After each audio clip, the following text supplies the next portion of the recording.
코로나19 발원지인 중국의 확산세는 잦아든 반면 최근 유럽에서 감염자가 눈덩이처럼 불고 있습니다.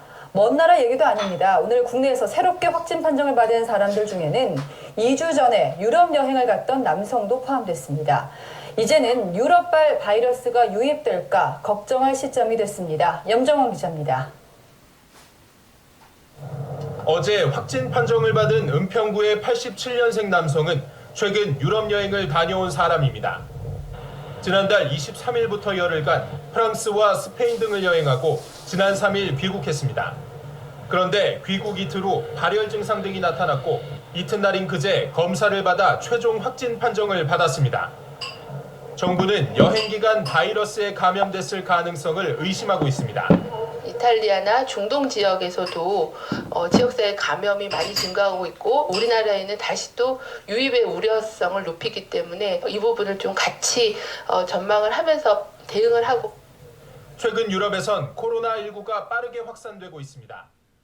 특히 이탈리아에선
서울 백병원은 입원 중이던 78살 여성 환자가 코로나19 확진 판정을 받아 병원 외래와 응급실, 병동 일부를 폐쇄했다고 밝혔습니다. 병원에 따르면 이 환자는 대구에 머물다가 지난달 29일 서울 마포구에 있는 딸의 집으로 올라왔습니다. 이후 구토와 복부 팽만감 등으로 한 병원을 찾았지만 대구에서 왔다는 이유로 진료를 받지 못하자 대구 체류 사실을 숨기고 서울 백병원에 입원한 것으로 전해졌습니다. 통째로 격리된 대구 한마음 아파트 전경입니다. 바로 앞에 큰 길을 끼고 있지만 주변이 공공시설로 둘러싸여 있고요. 입구도 이렇게 쭉 들어가 있어서 요새 같은 느낌을 줍니다. 세금으로 지원하는 임대아파트에 어떻게 입주자 대부분이 신천지 신도였을 취재를 해봤더니 빈방이 나도 별도로 입주 공고를 내지 않았습니다. 이미 입주했던 신천지 신도들을 통해서 아름아름 들어왔을 법도 하죠. 왜 이렇게 비밀리에 입주자를 들였을까요? 그 의문을 사공성근 기자가 취재했습니다. 대구시는 한마음 아파트 입주민 140명 중 94명이 신천지 신도이고 확진자 46명도 모두 신천지 신도라고 밝혔습니다. 이처럼 한 아파트에 모여서 살 수 있었던 것, 아파트 운영 방식과도 관련이 있어 보입니다. 이곳 한마음 아파트에는 모두 11명이 사용할 수 있는 공실이 있었지만 대구시는 별도의 모집 공지를 내지 않았습니다. 월세가 2만 원에서 5만 원 사이로 저렴한 공실이 있는데도 외부인은 이런 사실을 알 수 없었던 겁니다. 30년 되기 때문에 다 압니다. 입주 신청서를 우리 제출을 하면은 그걸 이제 검토해서 그렇게 합니다.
서울 구로구 콜센터와 관련한 코로나19 확진자 수가 90여 명으로 늘었습니다.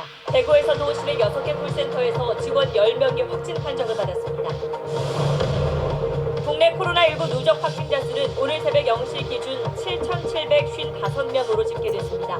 세계 확진자 수도 늘면서 정부는 이란과 이탈리아를 검역 관리 지역으로 지정하고 두 나라 입국자들에게 발열 검사 등을 의무화했습니다. 대구 지역 신천지 신도 5,600여 명이 오늘 밤 자가격리에서 해제됩니다. 대구시는 다만 집단 감염 우려가 여전한 점을 감안해 신천지 시설 폐쇄를 2주 더 연장했습니다. 공적 마스크 판매처와 실시간 재고를 낼 수 있는 스마트폰 어플리케이션 서비스가 시작됐습니다. 마스크 줄서기가 사라질 수 있을지 확인해봤습니다.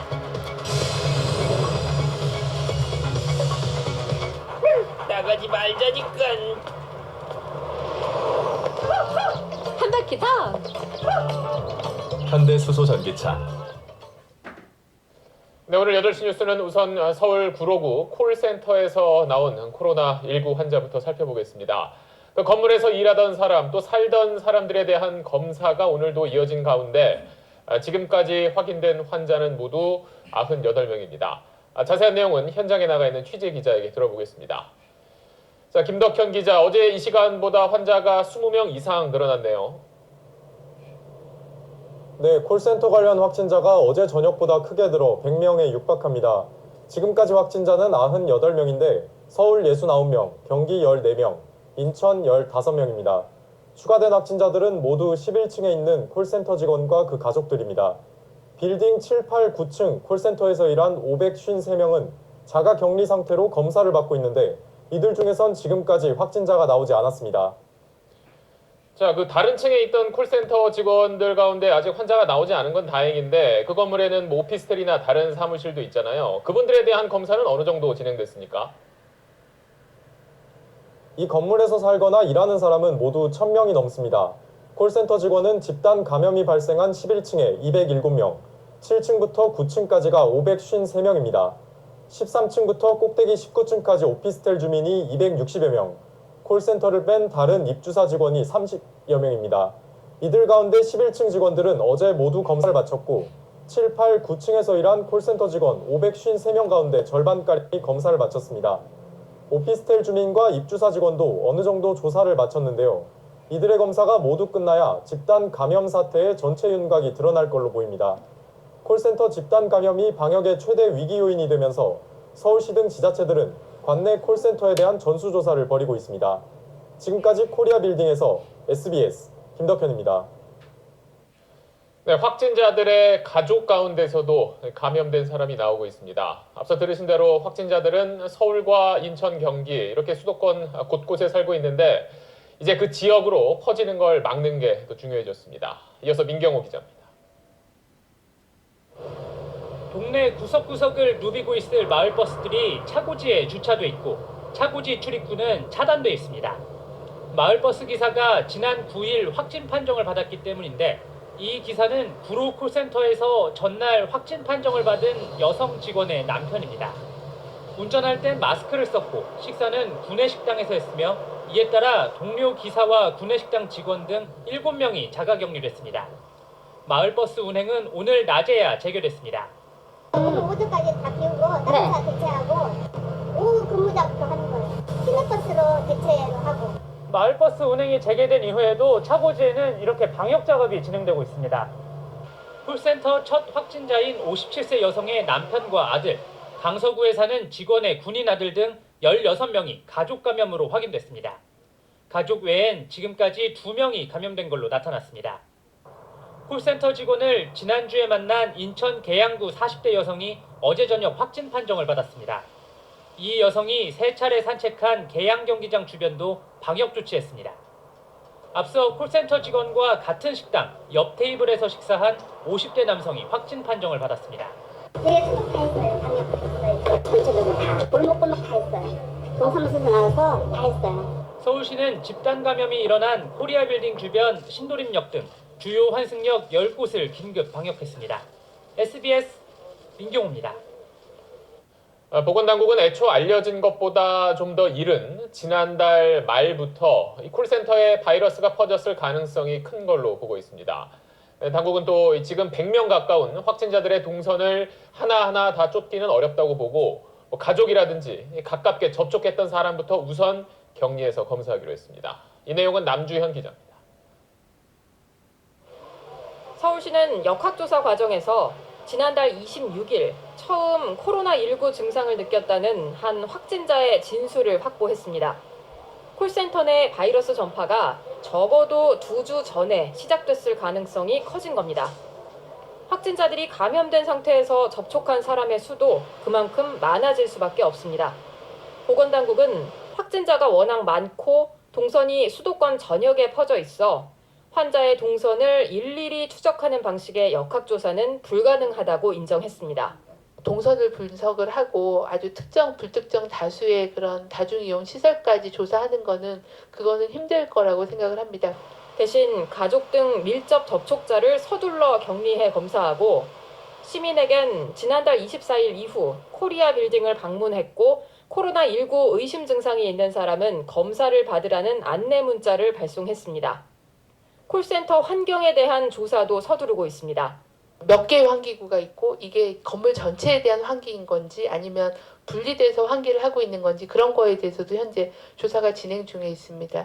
보건당국은 환기를 위한 공조 시스템이 제대로 작동됐는지, 좁고 밀집된 업무 환경이 바이러스 전파에 어떤 영향을 미쳤는지 확인할 방침입니다. SBS 남주현입니다. 그런데 콜센터에서 감염된 사람 가운데 한 명이 지난 주말, 그러니까 확진 판정을 받기 전에 제주를 다녀왔던 걸로 확인됐습니다. 당국은 그 환자가 언제부터 의심 증상이 있었는지를 확인하고 있습니다. JIBS 김동은 기자가 취재했습니다. 늘 북적이던 식당이 문을 닫았습니다. 확진자가 이 식당을 다녀간 게 확인됐기 때문입니다. 맛집 있다고 해서 왔는데 코로나 확진자가 다녀갔다고 해서 걱정도 많이 되고. 어제 확진을 받은 40대 여성 A씨는 지난 7일 서울에서 당일치기 여행을 온 구로 콜센터 직원이었습니다. 하루 전인 6일 퇴사한 뒤 제주를 찾은 겁니다. A씨는 버스를 타고 이동하며 제주 동부 지역 이곳저곳을 다녔습니다. 7일 오후에 숙소에 들렀지만 3시간 반 만에 나와 급하게 다시 서울로 돌아갔습니다. 문제가 되는 건 A씨의 의심 증상 발현 시점입니다. 처음 역학조사를 했던 서울 동작구 보건소와 제주자소의 역학조사 결과가 다르기 때문입니다. A씨가 지난 4일 인후통 증상이 있었다는 동작구 보건소와 달리 제주자소는 별다른 증상이 없었다는 진술을 받았습니다. 당시 CCTV에도 A씨가 마스크를 착용했고 기침을 하지 않은 것으로 제주자소는 보고 있습니다. 콜센터에서 다른 확진자와 접촉한 날짜가 3월 6일입니다. 또 이분 자체도 자기는 전혀 증상이 없이 제주에 다녀갔다. 제주자소는 현재 A씨와 접촉한 30여 명을 격리 조치하고 같은 버스를 탔던 승객들의 신원 파악에 주력하고 있습니다. JIBS 김동훈입니다. 서울 말고 대구에서도 콜센터 직원 10명이 확진 판정을 받았습니다. 특히 삼성전자 콜센터에서만 확진자 5명이 나왔는데 회사의 대응에 문제가 있었다는 게 직원들의 이야기입니다. 손영한 기자가 취재했습니다. 대구시 달서구에 있는 삼성전자 서비스의 콜센터입니다. 지난달 28일 이후 직원 250여 명 가운데 5명이 확진 판정을 받았습니다. 콜센터 직원들이 근무하는 이 건물 2층과 3층은 현재 완전히 폐쇄됐습니다. 센터 측은 오는 금요일쯤 다시 업무를 시작할 예정이라고 설명했습니다. 직원들은 건물 1층 삼성전자 판매점 직원이 자가격리에 들어가 매장 문을 닫았을 때도 콜센터는 다른 층을 쓰고 있다는 이유로 폐쇄하지 않고 출근하라는 지시가 내려왔다고 말했습니다. 1층에 있는 사람이랑 저희 회사에 있는 사람이 같이 엘리베이터 못 타고 하는데 1층만 폐쇄를 하고 2, 3층은 폐쇄를 안 하는 거예요. 또 지난달 26일 한 직원이 고열 등 코로나19 의심 증상을 보였지만 회사 측 반응은 어이가 없었다는 게 직원들 주장입니다. 그러면 고단일 수는 없을 것 같은데 30% 넘는다 이렇게 얘기를 하니 달려오더니 집에 가고 싶다는 말씀이신 거죠. 이렇게 묻더라고요. 이에 대해 삼성전자 서비스 측은 1층 판매점과 콜센터 직원들의 동선이 달라 폐쇄할 필요가 없었으며 퇴근한 직원의 체온도 높지 않았다고 반박했습니다. 오늘 하루 삼성전자 서비스 콜센터를 포함해 대구 시내 콜센터에서만 모두 10명이 확진 판정을 받았습니다. SBS 손형원입니다. 이렇게 콜센터에서 일을 하다 확진 판정 받는 사람이 계속 나오면서 이번 일을 계기로 콜센터의 열악한 근무 환경을 개선해야 한다는 지적도 나오고 있습니다. 다닥다닥 붙어 앉아서 하루 내내 감정 노동을 해야 하는 콜센터 사람들의 목소리를 재희원 기자가 들어봤습니다. 노동 개선 지금의 콜센터를 60, 70년대 공장에 비유하기도 합니다. 창문도 없는 공장에서 미싱받고 실밥다던 과거 여공들처럼 콜센터 노동자들도 열악한 근로 환경에 놓여 있다는 겁니다. 닭장처럼 칸막이 쳐진 곳에서 공기 청정기도 없이 옆에 말하는 동료들 안 좋은 공기를 다 마시면서 일을 했을 겁니다. 대부분 외주업체 소속 비정규직 노동자인 이들의 방역 대책은 알아서 조심하는 겁니다. 하루에 8시간 넘게 전화 응대를 해야 하는 업무 특성상 마스크 쓰고 일하는 건 사실상 불가능합니다. 모든 상담사들에게 마스크 착용하라고 다 지시했다라고 하는 게 회사들의 입장입니다. 마스크를 쓰고 30분만 끊임없이 소리내서 책을 한번 읽어보시라고, 이게 가능할 거라고 생각을 하시냐고. 콜센터 업무는 실적에 따른 성과급과 고도의 감시를 특징으로 합니다. 화장실도 대기 걸고 가야 한다는 말이 나올 정도로 연차 쓰는 건 물론이고 아파도 제대로 쉬기 어렵습니다. 상담원들을 소모품으로 지금 생각을 하고 있기 때문에 실적에 모든 것을 맞추고 상담원들을 그렇게 대우를 하고 있습니다. 교대근무는 콜센터 노동자의 소득 감소를 불러오고 재택근무는 개인정보 보호 문제로 시행하기가 쉽지 않습니다. 금융당국과 지방자치단체들은 좌석의 간격 조정 등을 대책으로 요청하고 있지만 영세한 콜센터 업체들에겐 이런 조치도 쉽지 않은 게 현실입니다. SBS 재희원입니다. 이런 가운데 서울 동대문구에서도 4명이 추가로 확진 판정을 받았습니다. 조사 결과 그들은 같은 PC방을 갔었던 걸로 확인됐습니다. 자세한 내용은 안희재 기자입니다. 서울 동대문구의 한 PC방. 임시 휴업을 알리는 입간판이 세워졌고 문은 굳게 닫혔습니다. 이 PC방을 다녀간 22살 여성 A씨가 오늘 확진 판정을 받아섭니다. 이 PC방을 거쳐간 4번째 확진자입니다. A씨는 확진 판정을 받은 남성과 지난 1일 밤 5시간가량 PC방에 같이 있었던 걸로 조사됐습니다.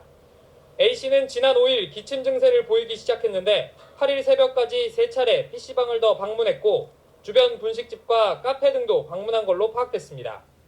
앞서 이 PC방을 다녀간 20대 남성 등 3명도 지난 8일과 10일 확진 판정을 받았습니다. 계속 방역하시는 분이 왔다 갔다 하시고 일요일날이나 방역할 때 이런 얘기는 제가 들었습니다. 감염 경로에 대한 역학조사가 진행 중인데 확진자 4명이 같은 PC방을 다녀온 만큼 PC방이 진원지가 될 수 있다는 우려가 커지고 있습니다.